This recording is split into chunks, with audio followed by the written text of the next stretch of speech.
Assalamualaikum warahmatullahi wabarakatuh. Waalaikumsalam warahmatullahi wabarakatuh. Rabbi sholli salli wa sallim ala Muhammadin bismillahirrahmanirrahim yafqahu qawli. Pagi semuanya. Selamat pagi. Sini kami dari kelompok 2 akan mempresentasikan tentang teori permintaan dan penawaran. Sebelum mempresentasikan dari teori permintaan dan penawaran, izinkan menggunakan terlebih dahulu. Saya Arman Alifianto. Dipanggil siapa? Alif. Alif. Oke, Dan di Alif. sebelah kanan saya Bang Ardiansyah. Bang Ardi yang baju merah. Merah. David. David. Koko David. Ya, benar. Ya, silakan. 3 saja ya hari ini ya. Silakan. Langsung saja masuk ke materi itu tentang teori permintaan. Definisi dari teori permintaan yaitu harga suatu barang atau jasa yang bersedia dengan jumlah yang konsumen bersedia dan mampu beri pada berbagai tingkat harga dalam periode tertentu. Secara umum semakin rendah harga suatu barang, semakin banyak jumlah barang yang diminta oleh konsumen. Faktor-faktornya dari permintaan itu harga beberapa faktor lain. Yang pertama itu pendapatan konsumen. Peningkatan pendapatan biasanya meningkatkan daya beli konsumen sehingga permintaan terhadap barang atau jasa cenderung naik. Dan di sebelahnya yaitu yang kedua, hukum permintaan. Nah, dari pengertian hukum permintaan ini ada prinsip dasar dalam ekonomi yang menyatakan bahwa dengan asumsi faktor-faktor lain tetap konstan, terdapat hubungan terbalik antara harga suatu barang atau jasa dengan jumlah yang diminta oleh konsumen. Faktor-faktornya yaitu yang pertama ada pendapatan konsumen, terus harga barang terkait, dan selera dan preferensi. Yaitu jadi contoh kasus dari hukum permintaan. Dan untuk selanjutnya penjelasan dari hukum penawaran oleh Bang Ardiansyah. Oke, saya lanjutkan materinya tentang teori penawaran ya. Dalam ilmu ekonomi, teori penawaran menjelaskan hubungan antara harga satu barang atau jasa dengan jumlah yang produsen bersedia tawarkan. Pada berbagai tingkat harga dalam periode tertentu, secara umum semakin tinggi harga suatu barang, semakin banyak jumlah barang yang ditawarkan oleh produsen. Hukum penawaran menyatakan bahwa ketika harga suatu barang naik, jumlah barang yang ditawarkan oleh produsen juga akan meningkat. Sebaliknya, jika harga barang turun, jumlah barang yang ditawarkan akan menurun dengan asumsi faktor-faktor lain tetap konstan. Untuk faktor-faktor yang mempengaruhi penawaran itu sendiri, di sini ada biaya produksi dan teknologi, ada juga harga barang lain, kemudian ada tujuan perusahaan, dan ada faktor-faktor lain seperti kebijakan pemerintah, ekspektasi harga di masa depan, dan kondisi pasar juga dapat mempengaruhi penawaran itu sendiri.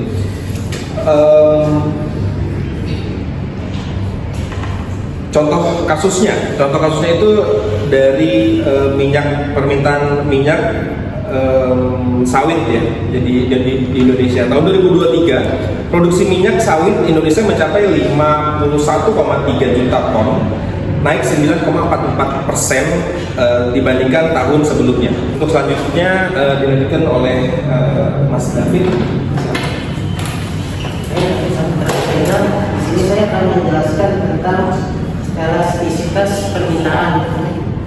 Dan dari segi definisi, elastisitas itu bisa mengukur respon jumlah barang yang diminta terhadap perubahan harga, pendapatan, dan harga barang lain. Nah, sedangkan pentingnya elastisitas permintaan itu membantu perusahaan dalam penetapan harga dan perencanaan produksi. Nah, selanjutnya aplikasi elastisitas permintaan dalam bisnis. Kalau strategi penetapan harga itu seharusnya menentukan harga optimal, sedangkan perencanaan produksi dan stok itu harusnya mengatur produksi berdasarkan elastisitas. Dan terakhir, kebijakan promosi dan diskon, meningkatkan penjualan melalui promosi. Nah, terakhir dampak dari kebijakan pemerintah ini, pajak lebih tinggi pada barang dengan permintaan inelastis. Sedangkan yang kedua itu subsidi pada permintaan barang yang elastis. Cukup sekian dari saya, terima kasih. Oke, terima kasih dong untuk teman-teman kita yang udah terima. Alif David, baik ya, Alif Ardi David, tiga cowok semuanya.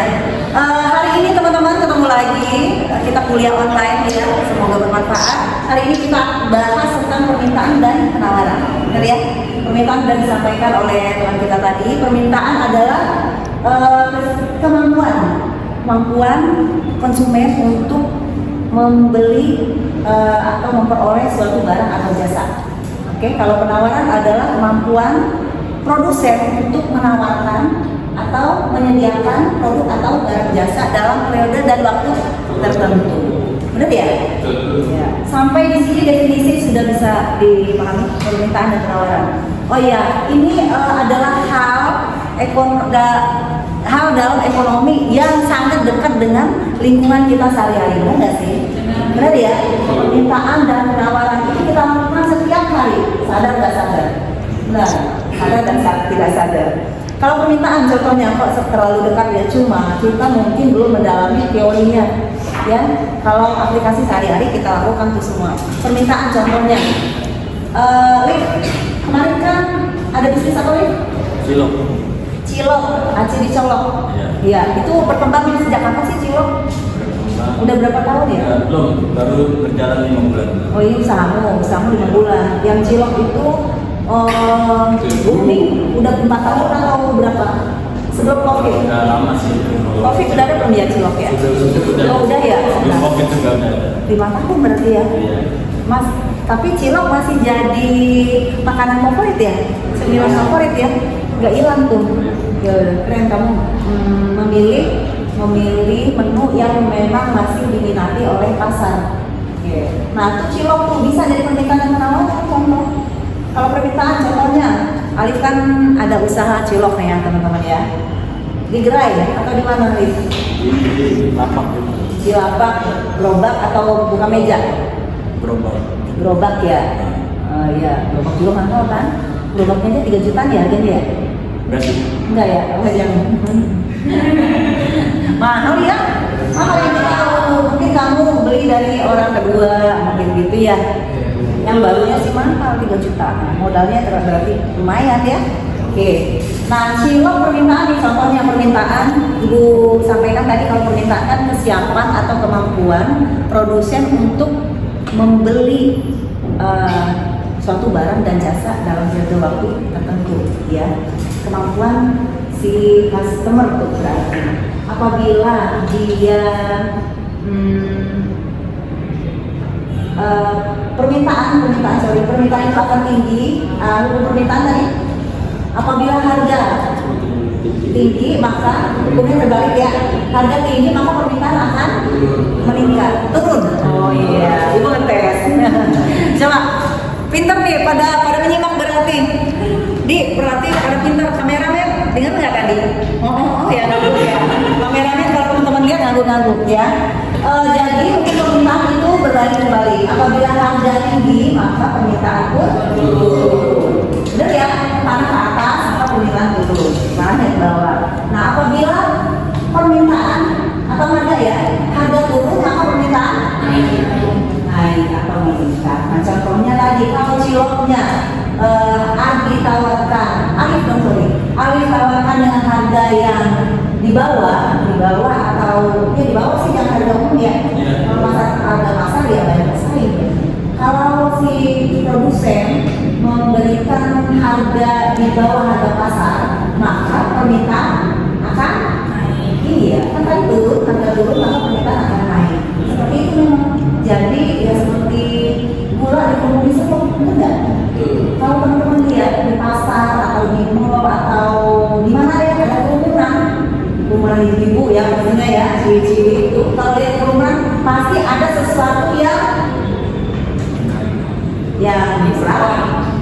ya, yang murah pastinya ya. Ada sesuatu yang pokoknya sesuatu yang menarik perhatian dari konsumen. Pastinya murah sih pertama. Kan disebutkan tadi oleh si Adi bahwa ada secondary service di sana. Secondary service adalah faktor-faktor penentu dari permintaan yang banyak ya, 7 atau 8 tadi ya. Pendapatan, harga, selera, apalagi budaya dan lainnya ya. Nah, yang pertama atau yang paling atas berpengaruh besar terhadap permintaan khususnya adalah harga. Memang di Indonesia juga kita semua kalau lihat harga lebih murah walaupun beda 100 rupiah pasti bisa ya pindah ya. Apalagi kalian yang lagi searching scrolling di yang orange lihat oh di sini walaupun bedanya cuma 200 kalian pindah ya. Jadi kerajaan yang itu nggak jadi relatif di sini. Ya, nah, hati-hati dalam menentukan harga. Itu deh. Oke, hati-hati dalam menentukan harga. Kalau mau permintaannya tinggi, kamu jalankan seperti bisnisnya seperti hukum permintaan tadi. Kalau hargamu rendah, maka permintaan pasti akan tinggi. Coba, silakan. Coba caranya, strateginya boleh tuh kasih promo. Ya, atau apalagi ada nggak teman-teman promo di hari apa atau di apa gitu yang membuat customer jadi banyak ya jadi tertarik mau ke sini mau ke ciloknya ayo silakan minta apa tuh contohnya?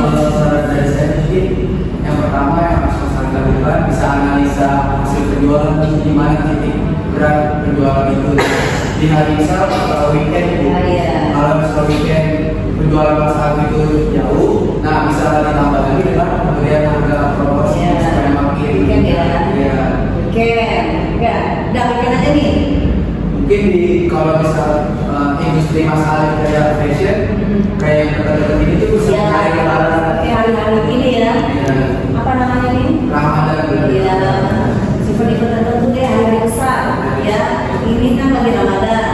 Kurangi itu sembari tadi mau nambahin nih sebelum lupa hari Jumat saya mau beramal ya niatnya amal ya jangan jadi cuma benda niatnya amal ya niatnya amal nanti kan ya, pahala yang lain atau keuntungan kebaikan yang lain mengikuti. Jumat itu pasti dia promo apa beli satu dapat satu ya jangan sampai rugi juga 2 dapat 1 ya kan atau beli 1 paket dapat es teh boleh seperti itu ya ya kan tehnya mau buat atau pakai ini makanya kalau seorang wirausaha itu harus ada jiwa kreativitasnya diputer tuh ya jangan sampai promonya diutamakan tapi profitnya jadi hilang atau jadi menurun sekali.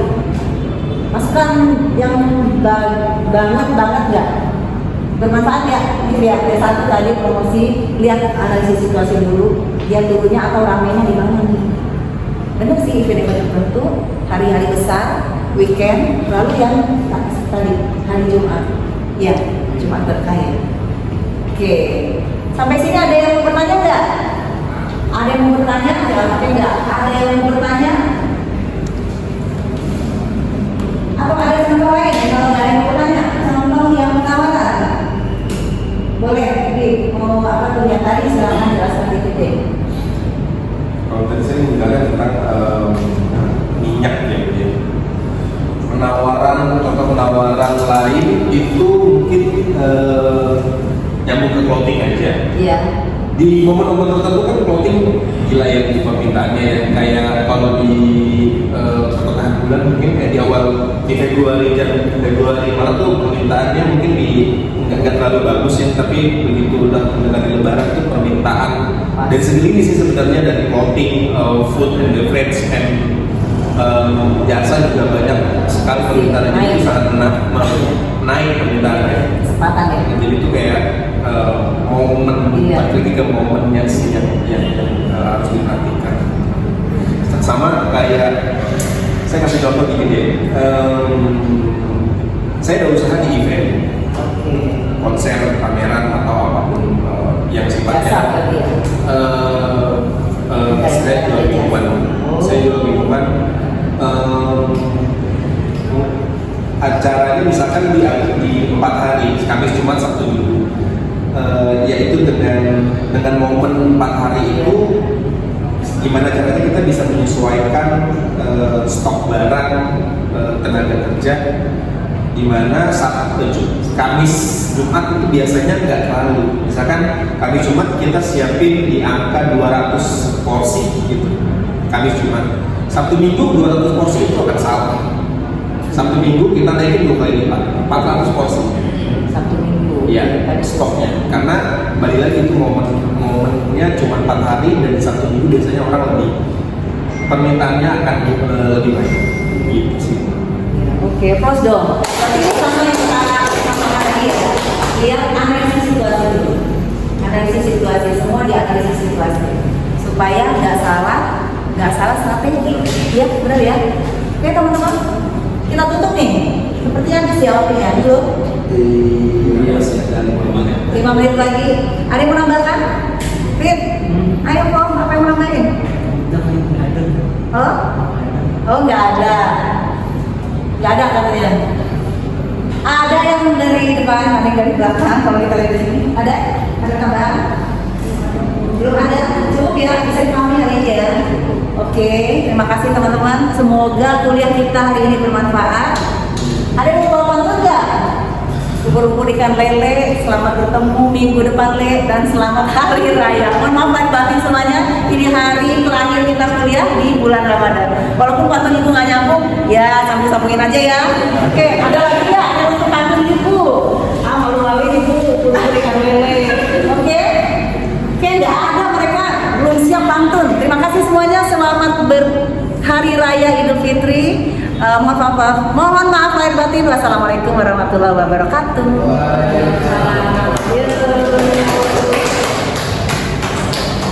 Terima kasih.